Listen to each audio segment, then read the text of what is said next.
ang boses ng kababaihan tungo sa isang ligtas at mapayapang bagong Pilipinas. Matagumpay na naisagawa ang 13th PNP Biennial Summit of Women in Community Policing nito lamang ika-25 hanggang ika-27 ng Nobyembre taong kasalukuyan sa Grand Sing Imperial Hotel Iloilo City na may temang ang boses ng kababaihan tungo sa isang ligtas at mapayapang bagong Pilipinas.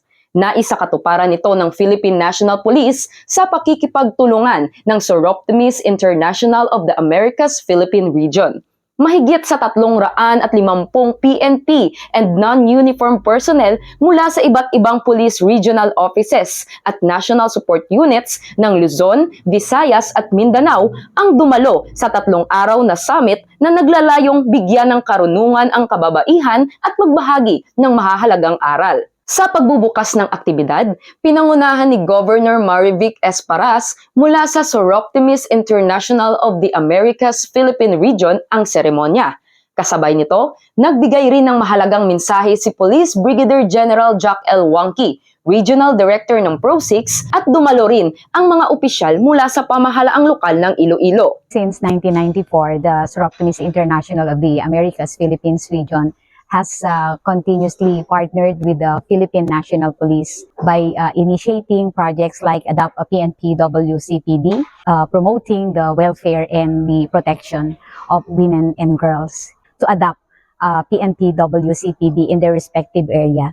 So, ang purpose nito para maging sila platform para makatulong kami dun sa mga victims ng mga abuses, lalo na dun sa mga lugar na kanilang inadopt, no? And secondly, gusto din namin na matulungan yung ating mga police women para mas magkaroon pa sila ng knowledge at saka ma-improve yung kanilang mga skills para mas magampanan nila yung role nila effectively dun sa pagtulong sa aming mission of empowering women.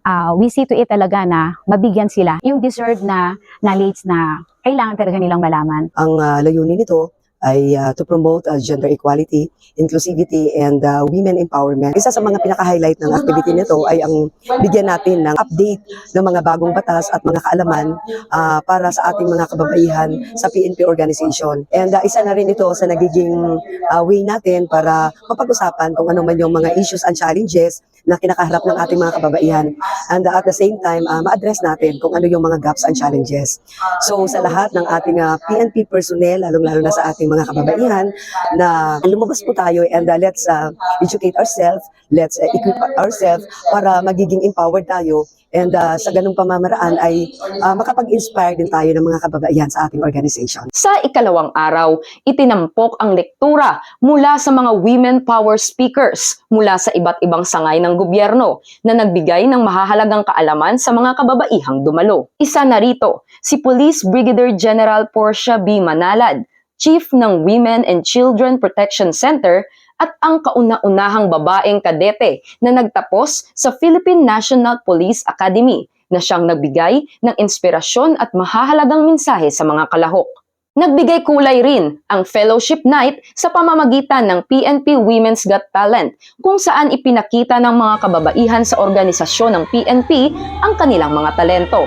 Ito ay labis na nagpalakas ng moral ng mga dumalo. Sa huling araw, nagkaroon din ng Pledge of Commitment na pinangunahan ng mga kapulisan at Soroptimist International of the Americas Philippine Region na sinundan rin ng mga kalahok. Ito ay isang simbolo ng kanilang dedikasyon sa pagsuporta sa kababaihan. Sa pagsasara ng aktibidad, si Police Major General Roderick Augustus B. Alba, Direktor ng Directorate for Police Community Relations, ay binigyang diin ang papel ng kababaihan sa pagtataguyod ng kaligtasan at kapayapaan sa komunidad. Community, you have that convincing power as women. You are good in conflict resolution.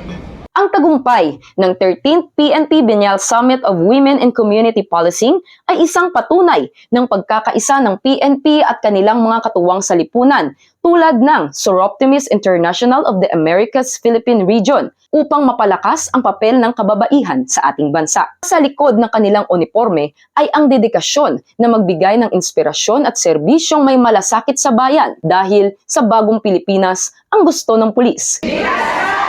Maraming salamat po. Kabuhay ang pamansang pulisan ng Pilipinas. Mula rito sa Western Visayas, ako ang inyong PNN Correspondent Patrolwoman Justin May Halyores, alagad ng batas, tagataguyod ng Balitang Pulis.